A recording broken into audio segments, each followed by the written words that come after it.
قرآن مجید فرقان حمید کی آیت کریمہ دیکھیے، حضور کے یہ الفاظ کتنے ایمان افروز تھے کہ جب تمہارے پہ یہ حملہ کرتے تو اس حملے کا دفاع کرنا، وَكَبِّرُوا، رب کی تکبیر کا نعرہ بلند کرنا، ان کی صفوں میں گھس جانا، اپنا دفاع کرنا، وہ رب تمہیں فتح یاب کرے گا۔ اس طرح فرمایا کہ یا ایھا النبی حرض المؤمنین علی القتال، ایمان والوں سے کہیے کہ جہاد کے لیے تیار رہیں۔ فرمایا کہ اور میں رب یہ کہتا ہوں کہ اہل ایمان صبر کے ساتھ رہیں۔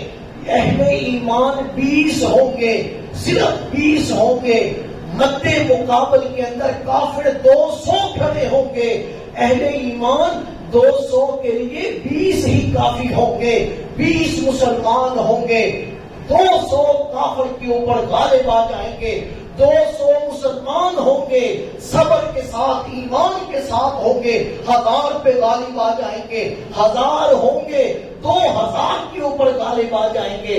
اور پچھلی تاریخ اٹھا کے دیکھیں، کیا ایسا نہیں تھا 313 بدر کے اندر تھے، سامنے 1000 کھڑے تھے، 313 نے 1000 کے پرخچے اڑا دیے تھے، اور پھر احد کے میدان کے اندر مد مقابل میں کافر 3000 کھڑے تھے، صرف 3000، اور مسلمان کتنے تھے؟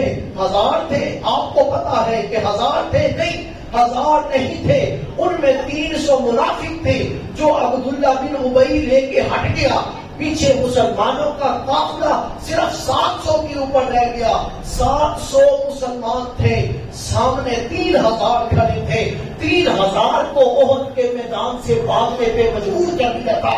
موتا کی جنگ اٹھا کے دیکھیں، موتا کی جنگ کے اندر سامنے 1,00,000 کا لشکر کھڑا تھا، اور یہاں مسلمانوں کا صرف 3000 کا لشکر تھا۔ میں پوچھتا ہوں 3000 کا 1,00,000 کے ساتھ کیا مقابلہ ہے؟ سلام اس خالد بن ولید کو اپنا 3000 کا لشکر اس 1,00,000 کے فوجیوں میں سے نکال کے لے آیا تھا۔ سامعین محترم، خالق کائنات نے موقع کی فتح یابی عطا کی تھی۔ اگلے کو بتا رہے تھے کہ اسلام ایک فرد فرید کا نام نہیں ہے، بلکہ اسلام ایک پوری ملت کا نام ہے۔ سال 65 کی جنگ اٹھا کے دیکھیے، میرے بزرگ ابھی وہ زندہ ہیں جنہوں نے ریڈیو کے اندر جنرل ایوب خان کی یہ تقریر سنی تھی۔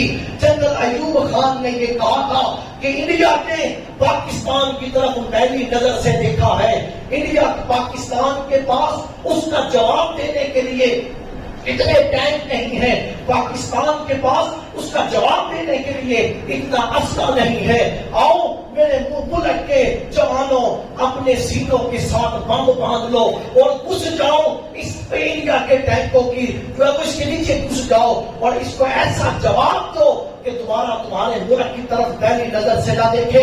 اور جس کو اس وقت پھر اس ملت کے، اس ملک کے پاکستان کے جوان نے جو جذبہ قائم کر دیا، جو جذبہ دکھایا، جو تاریخ رقم کی، تاریخ کی آنکھوں میں، دنیا کی تاریخ کی آنکھوں میں کہیں دکھائی نہیں دیتی، کہیں تاریخ کے اوراق کے اوپر یہ لفظ دکھائی نہیں دیتے کہ یہ لوگ اپنے سینے کے ساتھ بم باندھ کے ان کے ٹینکوں کے اندر گھس جاتے ہیں۔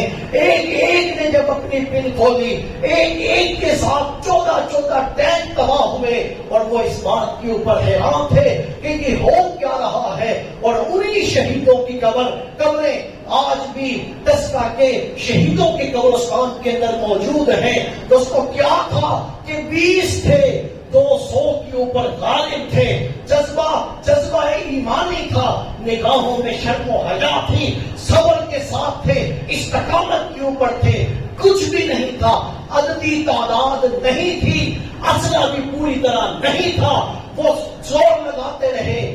6 ستمبر کو حملہ کیا، 12 ستمبر تک وہ حملہ کرتے رہے، لیکن وہ پاکستان کی 1 انچ کے اندر بھی نہ آ سکے، بلکہ اس کے مقابلے کے اندر پاکستان چوٹا کے مقام کے اوپر 27 کلومیٹر انڈیا کے علاقے کے اندر چلا گیا، انڈیا کے خطہ کو چوٹا کے مقام کے اوپر پاکستان چھین کے لے آیا۔